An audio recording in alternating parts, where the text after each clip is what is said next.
पंजाब में ऐतिहासिक कदम है कि 98.66 दौरे को कवर करने का काम किया गया। चलवा दो प्राथमिक विद्यालय की दृष्टि से भी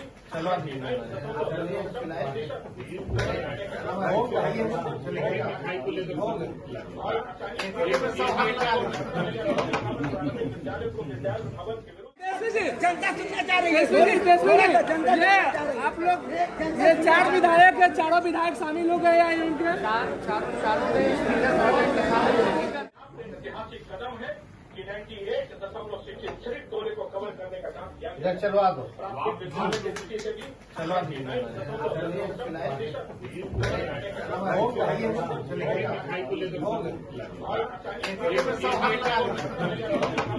विद्यालय को विद्यालय भवन के विरुद्ध कोई ऑपरेशन सर्जरी थोड़ी ना होता है।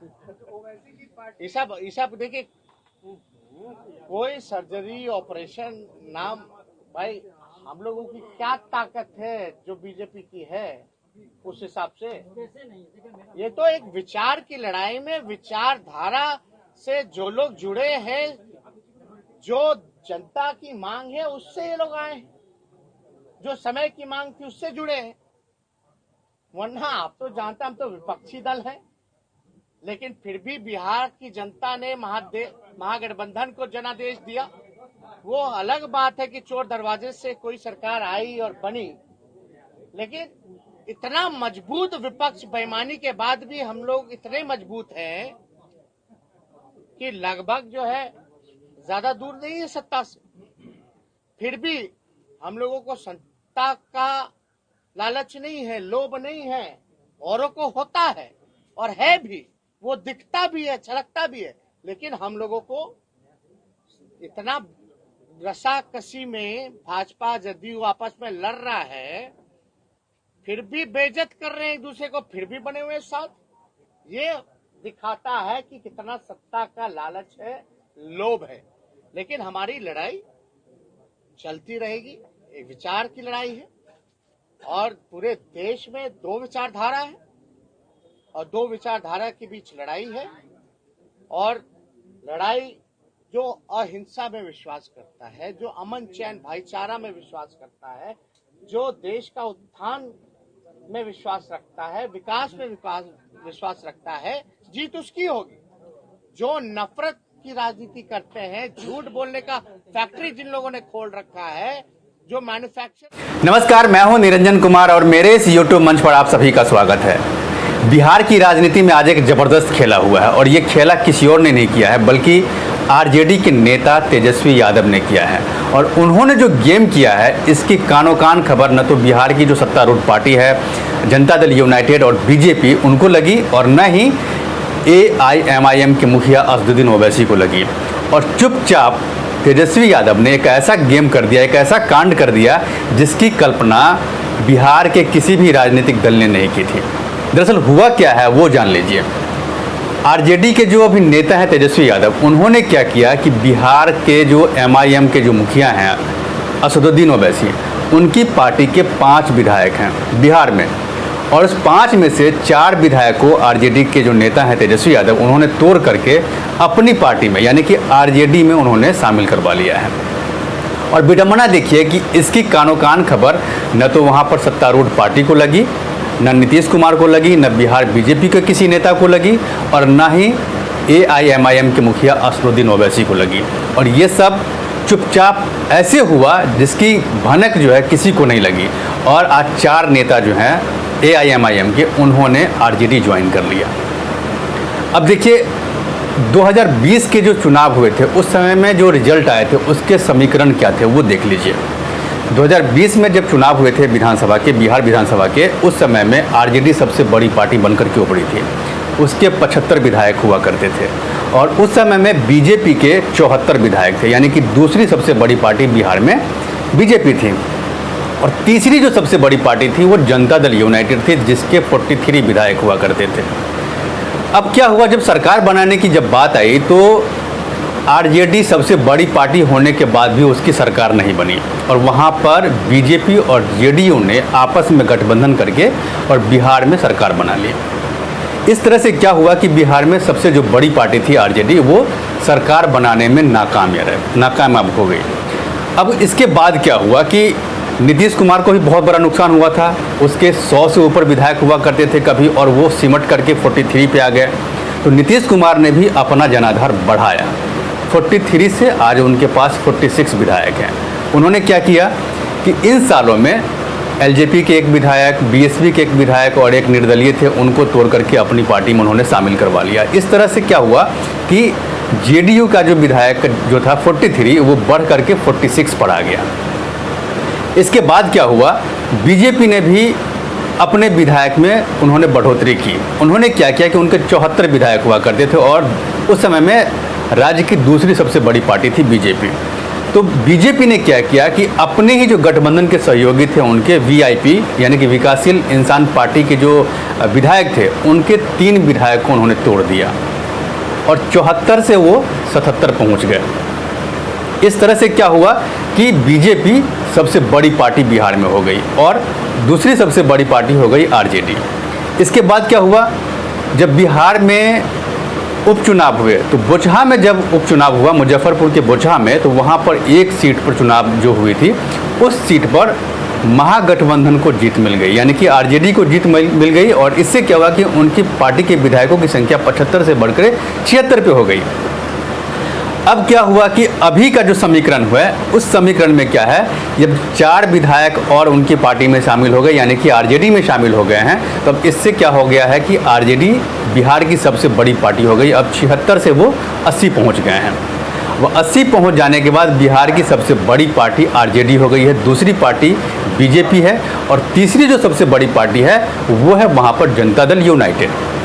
अब आज के डेट में अगर सरकार बनाने की बात अगर की जाए, तो आज के डेट में अगर महागठबंधन जो है वहाँ पर अगर सरकार बनाने की सोचे, तो सबसे बड़ी पार्टी 80 विधायक जो हैं वो आरजेडी के पास हैं, कांग्रेस के 19 हैं, उसके बाद 11 सीपीआई एम के हैं, और उसके बाद जो गठबंधन है उसको मिला करके 116 तक का आंकड़ा पहुँचता है महागठबंधन का।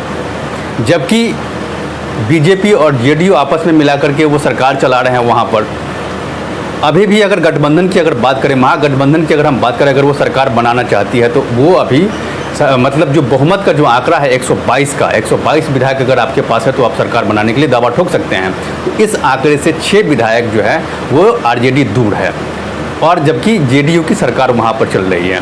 ये बात मैं आपको इसलिए कह रहा हूँ क्योंकि हाल के दिनों में जेडीयू और बीजेपी के बीच जो है ना, बहुत कुछ अच्छा नहीं चल रहा है, और दोनों ही नेताओं के बीच आपस में जमकर बयानबाजी हो रही है। बीजेपी के तरफ से जो प्रदेश अध्यक्ष है संजय जायसवाल, वो लगातार जेडीयू के खिलाफ बोल रहे हैं, जेडीयू नेताओं के खिलाफ बोल रहे हैं। तो दूसरी तरफ जेडीयू की तरफ से क्या हो रहा है, उपेंद्र कुशवाहा या फिर दूसरी उनकी पार्टी के नेता बीजेपी के नेता पे कटाक्ष कर रहे हैं। तो इस तरह से क्या है कि पार्टी में कहीं न कहीं अस्थिरता है इस गठबंधन में, और लगातार बयानबाजी हो रही है। हालांकि देखिए, न तो नीतीश कुमार कुछ बोल रहे हैं, और ना ही जो बीजेपी का जो शीर्ष नेतृत्व है वो इस पर कुछ बोल रहा है। लेकिन अभी क्या हुआ है कि हाल के दिनों में 2 बार देश के जो शिक्षा मंत्री हैं धर्मेंद्र प्रधान, वो बिहार गए हैं, और बिहार में उन्होंने नीतीश कुमार से मुलाकात की है। और इसको लेकर के भी कई मायने निकाले जा रहे हैं कि हो सकता है कि जिस तरह की जो गतिविधियाँ चल रही है बिहार में, जिस तरह का उठापटक जो बिहार में चल रहा है, तो कहीं ऐसा ना हो कि बिहार में सत्ता का मतलब सत्ता वहाँ पर बदल जाए, क्योंकि महाराष्ट्र में भी अभी वही सीन चल रहा है, और इसी तरह की खबर दूसरे स्टेट से भी समय समय पर निकलती आ रही है। तो इसीलिए धर्मेंद्र प्रधान गए थे, 2 बार वहाँ बिहार गए हैं। इसीलिए संदेह इस बार का किया जा रहा है कि हो सकता है कि बिहार के राजनीतिक समीकरण जिस तरह से बदल रहे हैं, तो हो सकता है कि कहीं वहाँ पर भी कुछ गड़बड़ ना हो जाए। जबकि पहली बार गए थे तो वो साफ साफ था कि वो राष्ट्रपति के लिए अपना समर्थन मांगने के लिए गए थे, क्योंकि राष्ट्रपति का चुनाव होना है तो नीतीश कुमार का भी समर्थन बीजेपी को चाहिए। एनडीए के पार्ट है नीतीश कुमार, तो उनका समर्थन चाहिए, इसीलिए धर्मेंद्र प्रधान गए थे। अब देखिए कि जो राष्ट्रपति का जो समर्थन करना था जेडीयू की तरफ से वो हो चुका है। उसके बाद सवाल उठता है कि दूसरी बार धर्मेंद्र प्रधान क्यों गए हैं। हालांकि धर्मेंद्र प्रधान ने वहाँ पर सफाई दी है, उन्होंने कहा है कि दोनों पार्टी के बीच कुछ भी कोई दिक्कत नहीं है, और अगले 5 साल तक नीतीश कुमार इस राज्य के मुख्यमंत्री हैं और उन्हीं के नेतृत्व में सरकार चलेगी। हालांकि पार्टी नेताओं के बीच कुछ भी अनबन होती है, वो चलता रहता है, लेकिन सरकार पर किसी तरह का कोई संदेह नहीं है। अब ये बात जो मैंने आपको कहा कि आरजेडी जो है वो बिहार में अब सबसे बड़ी पार्टी बन के उभर गई है। और जो उनका जो अलायंस है, चाहे वो कांग्रेस के साथ हो या फिर CPI-ML के साथ हो या CPI-M के साथ हो, सब मिलाकर के अगर देखा जाए तो वो आज के हिसाब से 122 का जो आंकड़ा है सरकार बनाने के लिए, उससे 6 कदम दूर है। यानी कि 6 और विधायक उनको अगर मिल जाए तो वो 122 का आंकड़ा उनका पूर जाएगा, उसके बाद वो सरकार बनाने का दावा ठोक सकते हैं। तो अब ये बात इसलिए मैं कह रहा हूँ क्योंकि तेजस्वी यादव जो RJD के अभी नेता हैं और प्रतिपक्षीय नेता हैं, वो ये बात कह भी रहे हैं कि नीतीश कुमार चूँकि छोटे भाई की भूमिका में है बिहार में और उनकी पार्टी के पास 46 विधायक हैं अभी, इसीलिए क्या हो रहा है कि लगातार BJP के जो नेता हैं उनके ऊपर दबाव बनाने की कोशिश कर रहे हैं। तो उनका जो बयान है, जिस तरह से तेजस्वी यादव ने नीतीश कुमार के समर्थन में जो बात कही है, इससे ये लग रहा है कि जिस तरह की गतिविधियां हुई है तो ऐसा ना हो कि नीतीश कुमार एक बार फिर से BJP का साथ छोड़ करके वो RJD के साथ जाकर के सरकार बना लें। तो ये सारी चीज़ें चल रही, क्योंकि अभी सरकार चल के अभी 5 साल पूरे नहीं हैं, अभी 2.5 साल का ही पूरा समय हुआ है। तो ये सारी गतिविधियां चल रही है, इसी को लेकर के लगातार धर्मेंद्र प्रधान हो चाहे BJP के दूसरे नेता हों, वो कुछ भी बोलने से कतराते हैं और उनकी यही कोशिश है कि किसी तरह से गठबंधन की जो सरकार है बिहार में वो चलती रहे, उस पर किसी तरह का कोई आँच नहीं आए। तो देखिए अब क्या होता है, इन सारी चीज़ों पे मेरी नज़र बनी हुई है और आपसे मेरा अनुरोध है कि आप मेरे साथ बने रहिए। और अगर आपने अब तक मेरे इस YouTube चैनल को सब्सक्राइब नहीं किया तो सबसे पहले मेरे इस YouTube चैनल को सब्सक्राइब कीजिए, लाइक शेयर और कमेंट जरूर कीजिए। इसमें एक कमेंट बॉक्स है जिसमें जाकर के आप इस मुद्दे से रिलेटेड अपने सवाल कर सकते हैं, जिसका जवाब मैं आपको दूंगा। तब तक के लिए धन्यवाद। बिहार राज्य की तरफ से राष्ट्रीय अध्यक्ष जी को 4 साथियों को सुपुर्द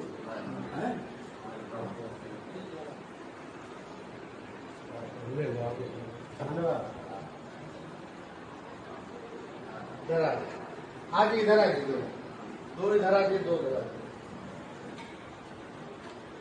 आइए।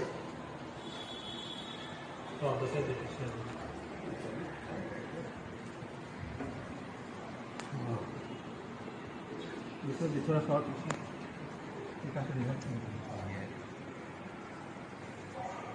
जी, रेडी सर।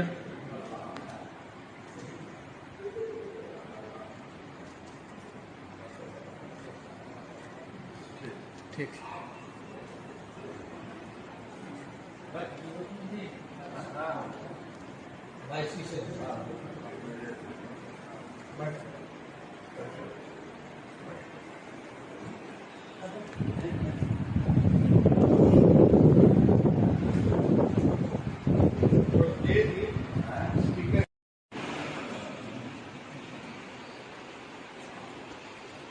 सर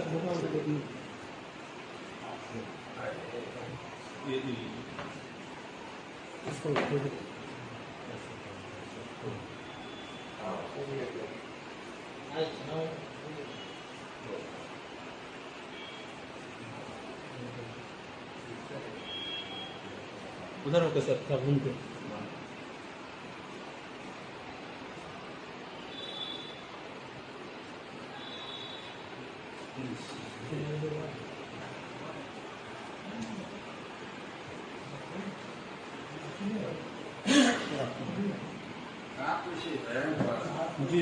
रखिए, अभी रखिए, नहीं ऐसे, हाँ ये जैसे रखे हैं।